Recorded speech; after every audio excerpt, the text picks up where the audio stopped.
we still have to now, we are still, now he's preparing now for the Zilla Parishad elections, which are going to be held very soon. There are various leaders within the Maharashtra rank in the Mahayuti, including Eknath Shinde ji, who really said that you are going to be bad news for Indian Muslims. What do you have to say to that? Well, the bad omens which are looming over his head, and his political space is shrinking definitely, which he is not able to realize. And he's had supported BJP in making this black law of taking away Waqf properties in the name of Waqf Amendment Bill, wherein many dargahs, masjids would be taken away from the Muslims through this act. And he has never uttered a word when mob lynchings have happened. He has never, in fact, he has patronized a person who had talked complete rubbish about Prophet Muhammad, peace be upon him. And so Mr. Shinde has no right whatsoever to talk about Indian Muslims when he has aligned with a communal party whose core ideology is Hindutva. So he should see himself in a mirror and then talk about it. Also, one has seen one very, very important pattern, whether it is in Bihar or even now in Maharashtra local body polls as well. It seems that the Muslims have found the leader who has been able to put in their voice across. Is that leader Assaduddin Owaisi? Why do you think the Muslims are rallying behind you? Both in Bihar, we saw the success that you got in Simanchal, and now across the state in Maharashtra in the local body elections as well.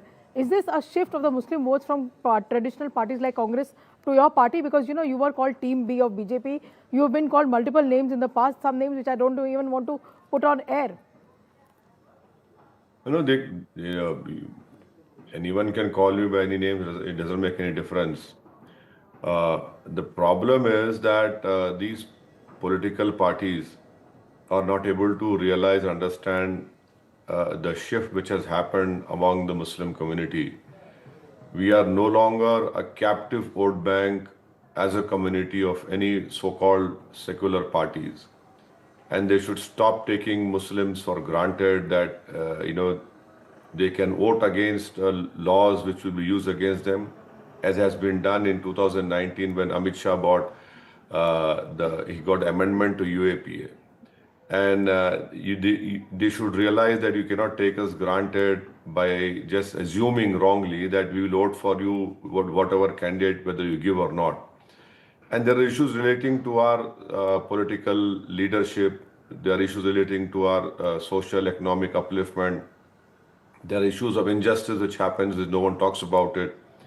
So there is the definite change. And of course, as a political party, we have been trying for many years. So, we still have to get proper success across India. We'll definitely try. But I'm thankful for whatever has happened in Bihar when our 4 MLAs were taken from us. Despite that, the people of that particular assembly constituency voted for our candidates.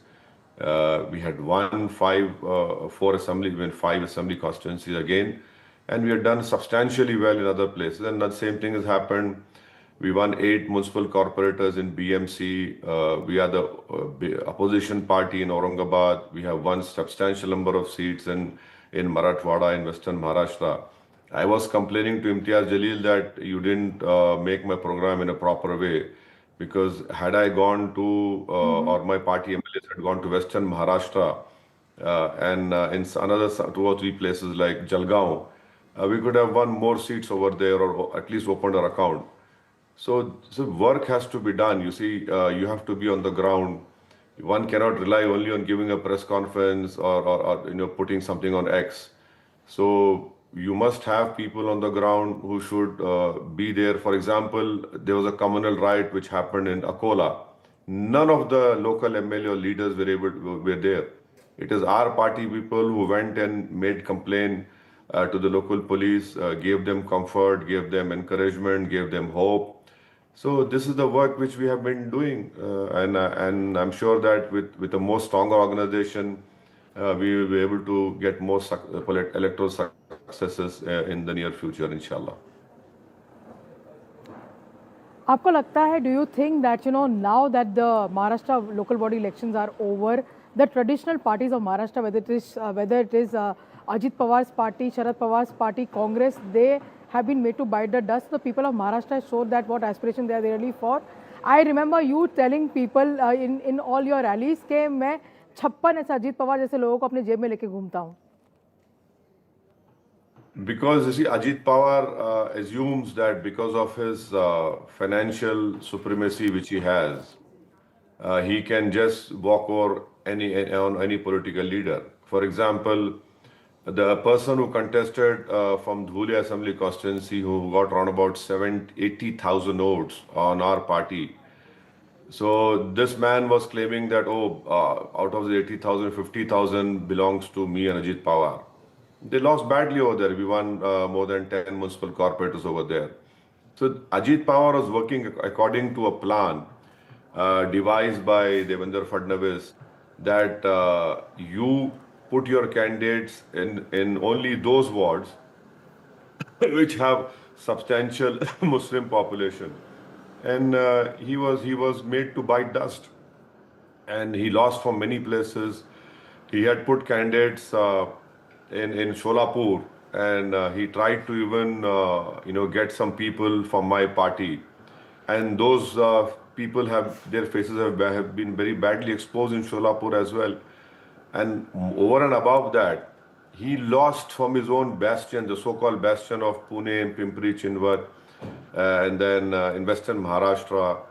So yes, that is why I'm saying, the political dark clouds are looming over Ajit Pawar and Eknath Shinde, and these people are looking at me and making allegations against me. But what we say in Hindi, कि इनकी बर्फ पिघल रही है. Right. Another very important question I need to ask you that अभी उत्तराखंड में जो हो रहा है, उत्तराखंड में जो हर की पौड़ी है, जो हरिद्वार में, वहाँ पे they've banned the entry of non-Muslims. They are planning to ban the entry of non-Muslims. How do you see this in the perspective? You see, one, if it is a particular religious ritual of any religion, of course, that has to be done by the priest or by the person who knows the scriptures. But if it is a public place, then how can you stop anyone? And under what law? There has to be some law, and it has to be backed by the Indian Constitution. You cannot make an order which will promote untouchability, which will create discrimination, which will be a grave violation of our fundamental rights. If a particular ritual of any religion has to be done, I agree, it has to be done by that person of that religion who knows the scriptures or their holy books.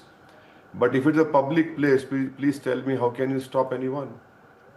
And moreover, we celebrate democracy, so that has to be kept in mind. For example, if you go to Tirupati, you have to write in a book that you belong to a particular religion.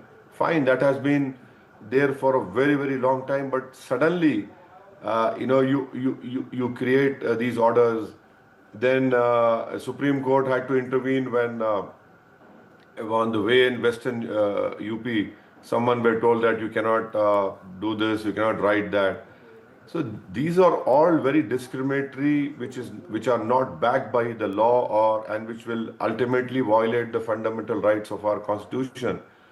If it is a particular religious ritual which has been done for years and years, I agree. But if it's a public place, please tell us. So you do not allow Muslims to pray on the streets in the UP or Uttarakhand, right? No, you cannot pray. In fact, there are videos where a policeman was kicking someone who was praying for a Jummah namaz, Friday namaz. So there has to be continuity. There has to be uniformity in what you do. Right. Also, what we've seen the recent outrage that you see on social media as far as A.R. Rahman's comments really were. What is your comment on that, given the fact that he's being trolled badly for what he's really come out to say? No, A.R. Rahman is an Indian citizen. The Constitution provides him the freedom of expression, and people, if don't like it, they should keep their mouth shut, or they can say we don't agree with him. But you cannot go hammer and tongs against A.R. Rahman. Please remember the journey of A.R. Rahman's life. This man had accepted Islam, and the basic belief of Islam is that you work hard, and for your prosperity, for your earnings, another name of Allah is Ar-Razzaq. He will provide it.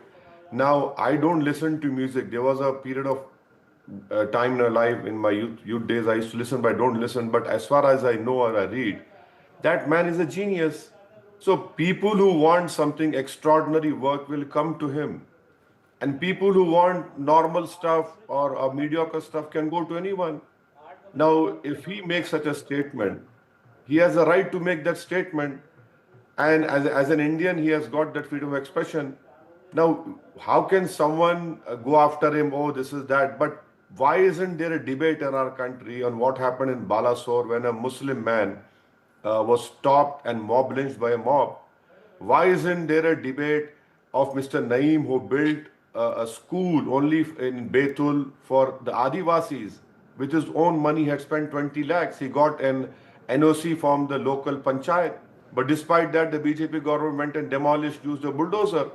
Why aren't we talking about what is happening?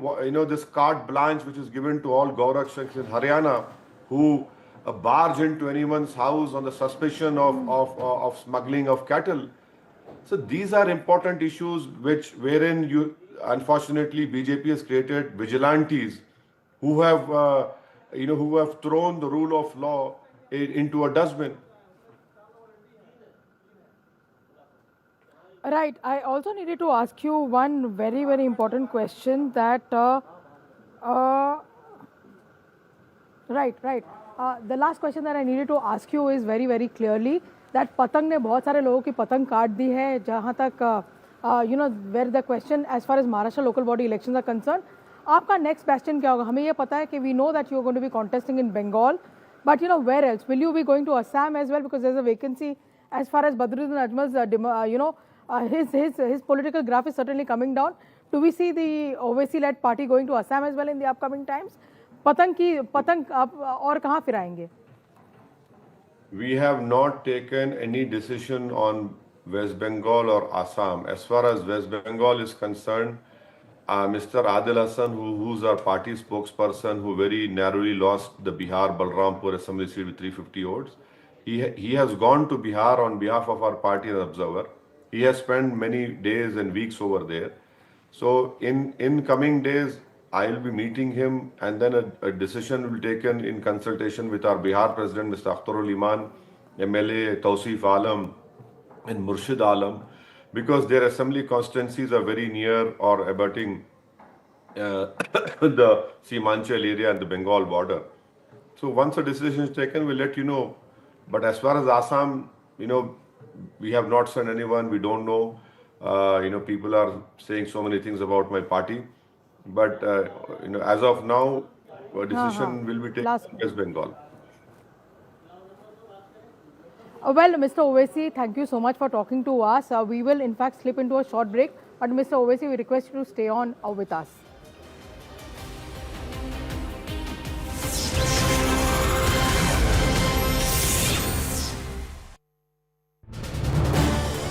This is News 18 Network.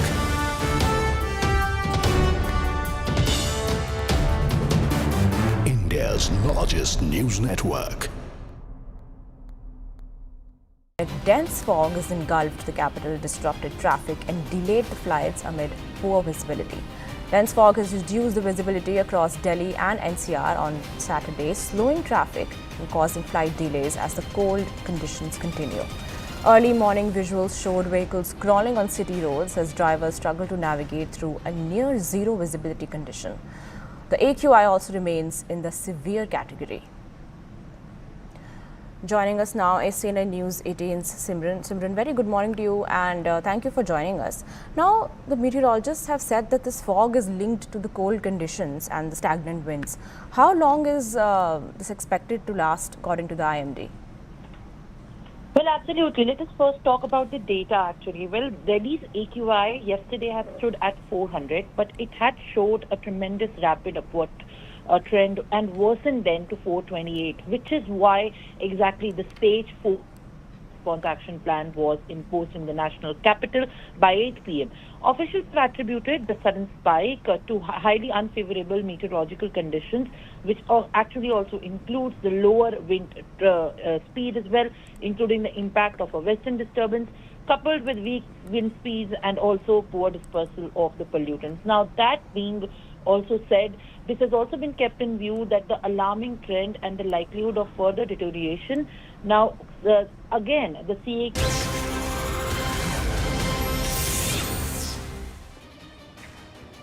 Welcome back. You're watching CNN News 18 Makes Sense. Now, India is making its biggest ever presence at the World Economic Forum in Davos 2026. Under the theme, A Spirit of Dialogue, the summit has drawn record global participation, and Team Bharat is already showcasing India's growth story with a powerful delegation.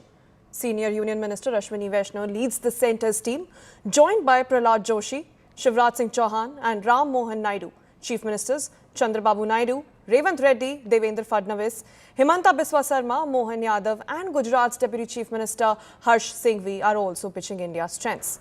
From AI and quantum technology to even renewable energy, infrastructure, IT and welfare schemes, there's pretty much everything. With a 10,000 square foot India pavilion and over 100 CEOs present, India is positioning itself as a key voice in shaping global growth and innovation.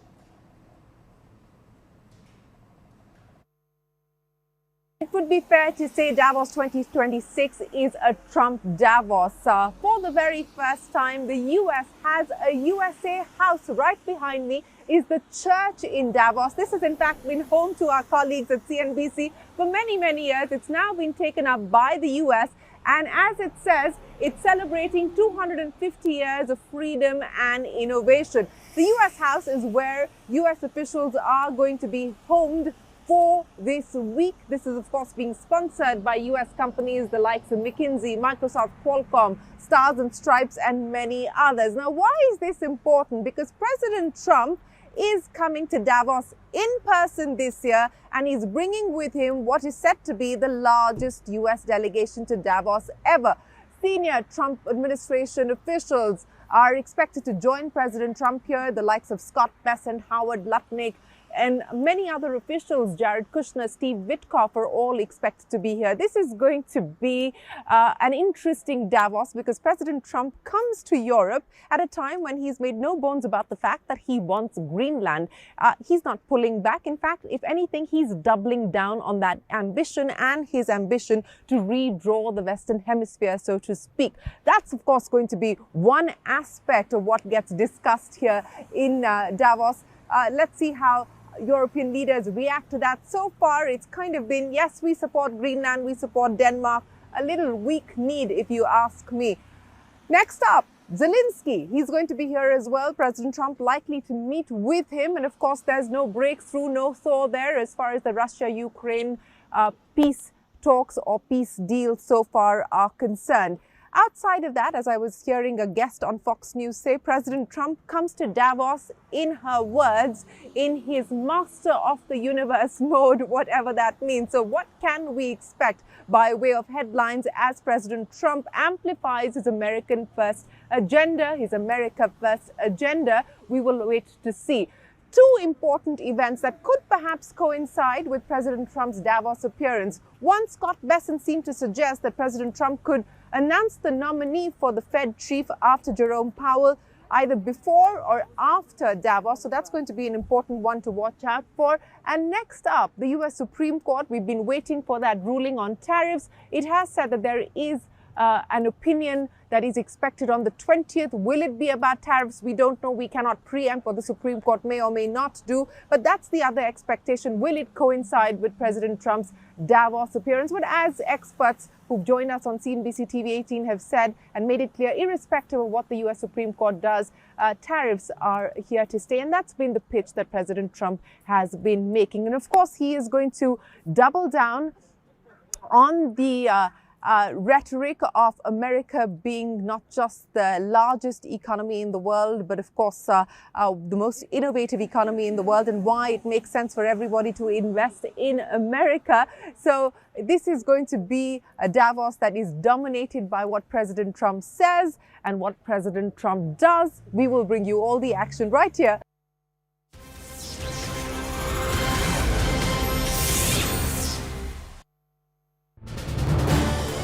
This is News 18 Network.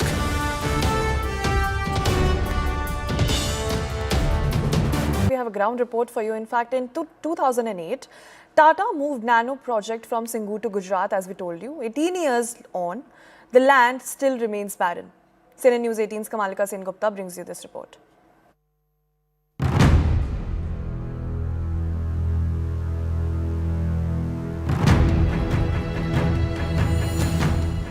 Some 18 years back, in 2008, an eerie silence descended in this 1,000-acre land in Singur, as Tata Group of Chairman Ratan Tata declared in 2008 that he had no other way but to shift the nano car factory from Singur to Sanand. He also stated that trigger has been effectively pushed on his head with a gun, for which he had no other alternative. Singur is a turning point of Bengal's politics also. This is the place from where Parivartan started, and it's a key factor which brought Mamata Banerjee in power as she fought for land acquisition.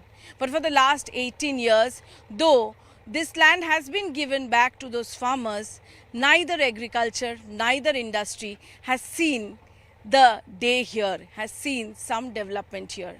Now after 18 years, when Prime Minister Narendra Modi will come here, people have high expectation. Would just like to show you the land which has almost become banjar, though the land has been given back to the farmers, but there seems to be no such cultivation here, and that is what the story of Singur is. We'll try to find out what people of Singur says ahead of Prime Minister visit.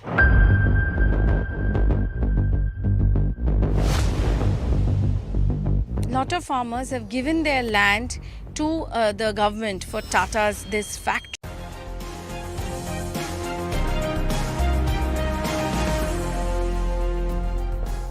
A very warm welcome. You're watching World 360. I'm Akanksha Swaroop.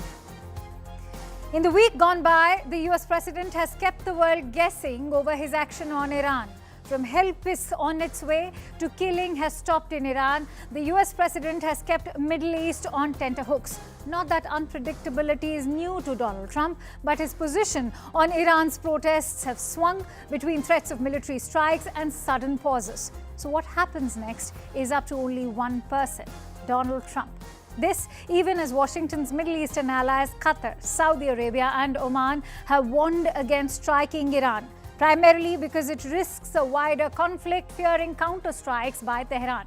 But that's not deterred the US from redeploying its carrier strike group from the South China Sea all the way up to the Middle East. And reports indicating that Pakistan is now trapped by its own desperate appeasement of Trump.